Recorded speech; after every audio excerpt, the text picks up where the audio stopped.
there, it's Kevin with RogueDeckBuilder.com with this week's episode of the Market Monday. Just a little bit of announcement here. I am going to be delaying the Market Monday until tomorrow for a more in-depth analysis, but I thought I'd just talk about the recent ban and restricted announcement, which there's nothing to talk about because there is no banned or restricted announcement for this time around, which I highly suggest going in and reading, once again, going over to MTG Goldfish and reading Saffron Olive's latest article on the ban and restricted announcement, no changes. Or wait, no, it's not. Wizards can't ban away standard problems, but they'll probably try anyway. It's a great article by Seth. Highly recommend it. He goes over a lot of really good analysis of the current standard format versus the last standard format. Even makes some arguments that the last standard format with the Emrakul bannings was actually less dominant than today's standard. In fact, two decks completely dominate the format, which are the Saheeli decks and the Mardu decks. So even black-green, let's just go ahead and check out the metagame really quickly. Black-green has, its dominance has been completely killed here, and we're really down to a 2-deck format. So I'd actually say we're at a 3-deck format because it's Mardu Vehicles, 4-color Saheeli, and everything else. So this is really reminiscent of Valakut days, of Caw-Blade Valakut, because if you remember if you played during those days, it was Caw-Blade in this position, and then Valakut in this position, and then the bazillion other tier 2 strategies that had basically less than 5% of the meta in each of those archetypes. There are some Boros landfall decks, some vampire aggro, a few here and there, but it was basically a 2-color or a 2-deck metagame, which this one really makes me think of those days because Mardu Vehicles just completely stomps the Saheeli decks. But it just seems like, as predicted, if you go back to why I thought that the Saheeli combo was bad for standard, it's just there are some people that no matter how bad the deck is, they're going to continue to play it. Now, the 4-color Saheeli decks did end up being better than I anticipated them to be, but it's a pretty lopsided matchup versus Mardu. Mardu still does very well against 4-color Saheeli. It does even better against the more control-based, like the Jeskai Saheeli decks. And yeah, this seems to be the clear winner of the format right now is the Mardu Vehicles, as it's just got the best game overall, which was exactly why people ran Caw-Blade back in the day. Biggest problem when I was playing against Caw-Blade was Valakut, not Caw-Blade. All the decks that could beat Caw-Blade just got stomped on by Valakut, and I think the same is true for this standard metagame. Every deck that could compete with Mardu Vehicles, we're talking about the more mid-range grindy type decks.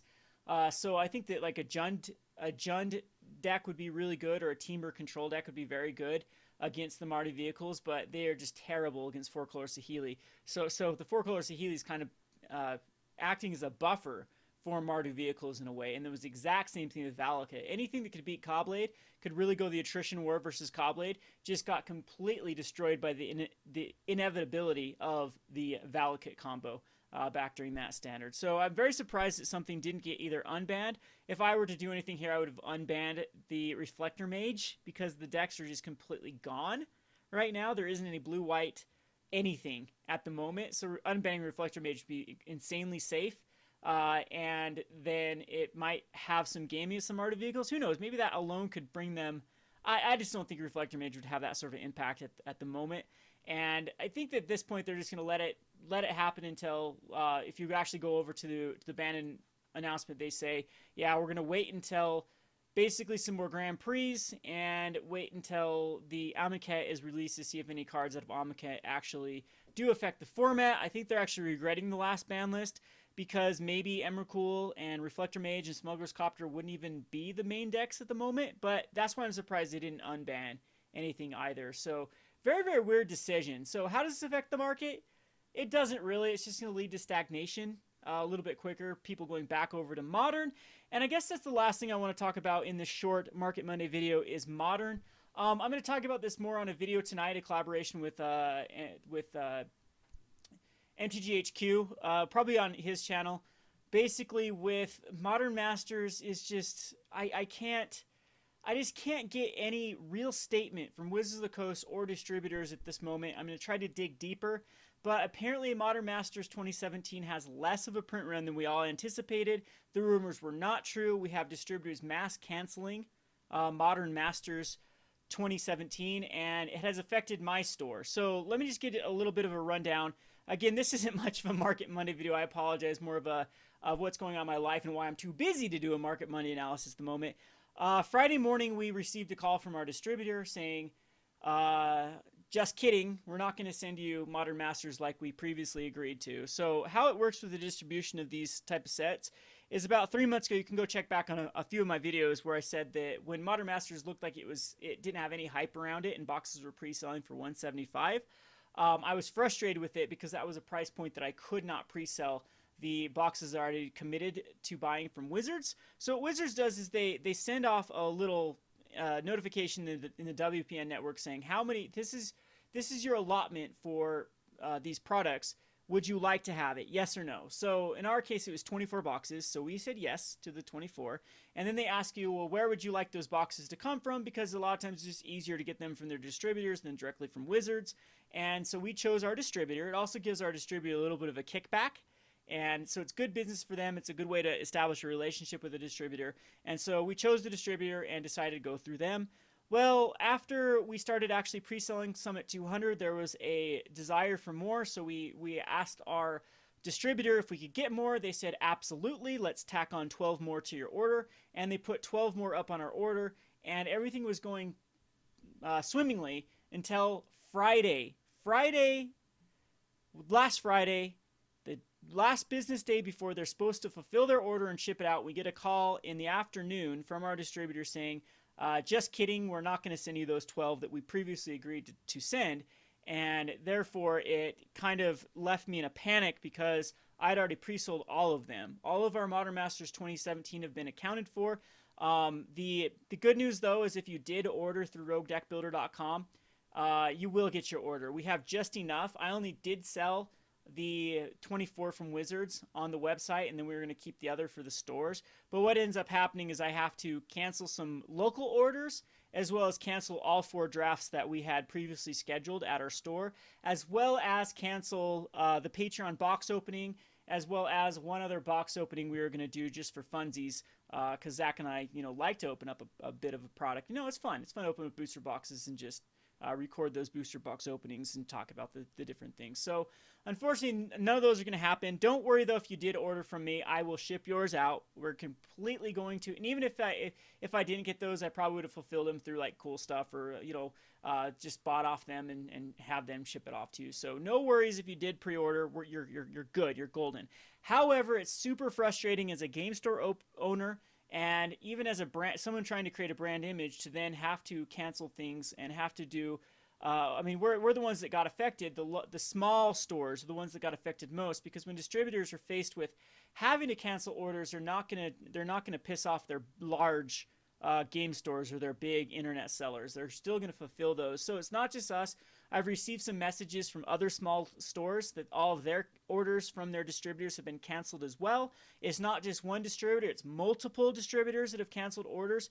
And I really want to get to the bottom of this, so I'm going to spend the rest of the day doing some research on exactly what went wrong, where it went wrong. Was it Wizards that was lying to the distributors? Was it distributors just being just jumping the gun and thinking that they'll have this amount, and then Wizards basically finally, when the dust settles and counting the inventory, they figure out they don't have enough and then cancel stuff?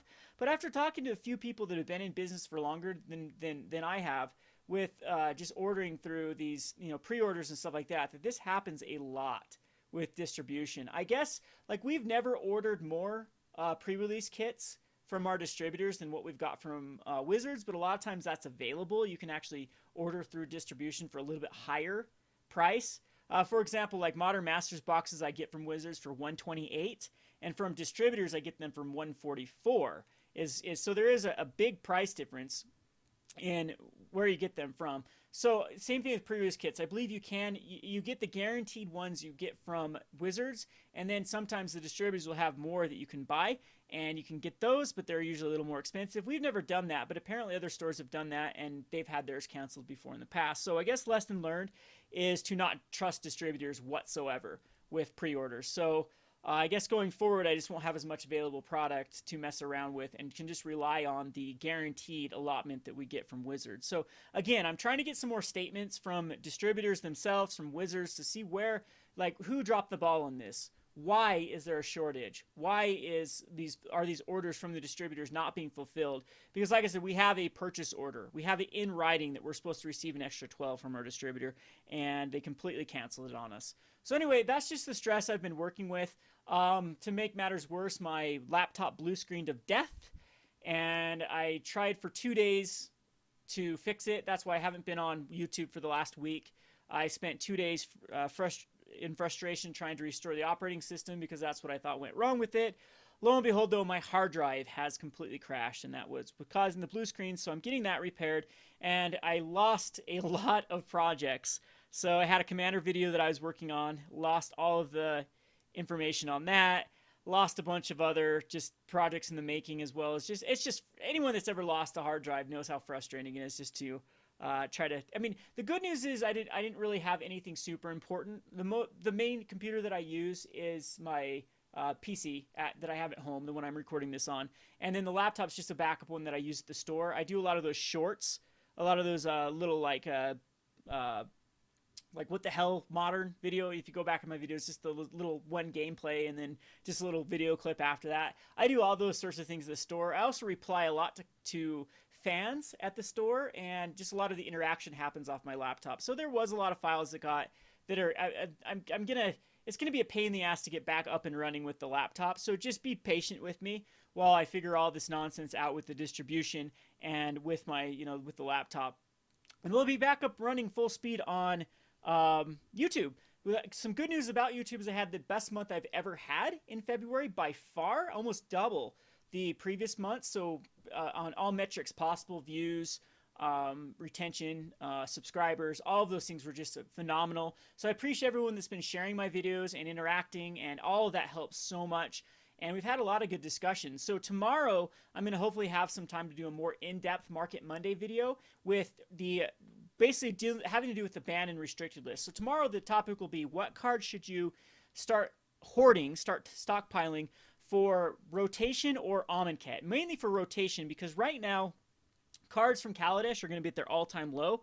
As soon as Amonkhet hits, the all-time low will start to go up because they're no longer in their draft season. And when cards go out of their draft season, they start to recover just because the supply chain runs out. There isn't like Amonkhet packs, or excuse me, Aether Revolt and Kaladesh packs being opened by the drafters. So there's not that supply being dumped back into the system. So the demand starts to outstretch the supply, and then cards start to go up in value. We can check this out with any card that we pull up here. So let's just look at Archangel Avacyn, for example. The low, what happened? Well, now the low is really starting to happen because it's not seeing play. And this card should start going up again, just because it is starting to see play in a lot of Marty vehicles. But you can see here the demand, and draft stops being drafted about here, and then it starts to recover here. So you can see it really starts to go down, has a slight uptick again, and then goes down again till about right here when Kaladesh comes out and it stops being drafted. Then it recovers.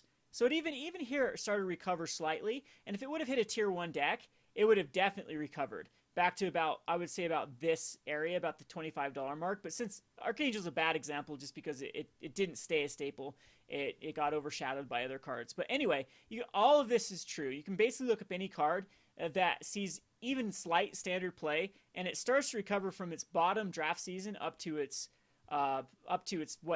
real value with the supply outstretching it. And in fact, a lot of these start to go up for quite a while until they're about a year out from rotation, then they go down again. So I think Gideon is a better trend for, let's find Gideon here and see if that shows a better trend of its draft season. So it gets drafted, and then, yep, Shadows comes out, and then it starts to recover because it's non-Shadows. Here's where it didn't see much play, but then it did see play again and went back up. So all of this usually tends to be true. So we're going to look at targets that I think have the best chance of following this trend, and we're going to look at cards that are in the format at the moment that might be keeping down other cards that are going to be rotating. So for example, when Gideon rotates out, a lot of 4-drops become playable at that point. And so we'll look at these type of cards. Same with Archangel Avacyn. So any of these cards that could be that are rotating, they're going to lead to a complete shift in cards that are now playable. I think the entire artifact archetype gets hit big time when Thraben Inspector rotates, for example. So we'll look at all those and try to predict price trends. I'll give a little top 10 list of cards I think you should invest in. A little bit of backstory on that. I think this is the most pivotal time to invest in cards because this was my best investment ever. Let me repeat that. The best investment that I've ever had in my entire life was Hellrider. And see if I can pull up any price data for Hellrider. So Hellrider was a card that saw zero play during Scars of Mirrodin Innistrad days, and it went down all the way to $1. Yeah, we're just barely missing the price trend here. So right here is when Goldfish started doing price trends. So Hellrider even was lower. It was a bulk rare right about here. And then I started investing in this like crazy. I remember one day I traded a Wormcoil Engine straight for Hellriders at like 50 cents, even less. I think I got a deal on it. I was trading everything possible, Lingering Souls for Hellriders. I was trading, you name it. I was just going all Snapcaster Mage. I traded a foil Snapcaster Mage, I remember that, for a bunch of Hellriders, just a ton of them from one of these power traders in my local store.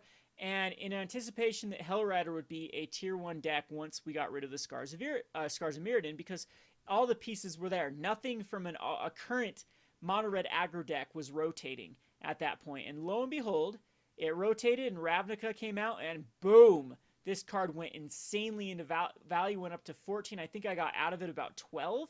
And so, I mean, what percentile increase is that? Like a 2,400 percentile increase from 50 cents to $12.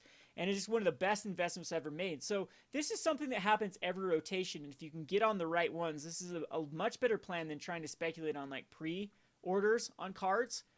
Just because a lot of the known data is out there. You know what is good in a deck currently. What is holding that deck back? Is the particular strategy that's holding that deck back from being a tier 1 deck rotating? If so, that's probably a better bet than trying to bet on cards that are coming out of the new set. So yeah, I've made some great picks. I've also made some terrible picks, like World Breaker, for example.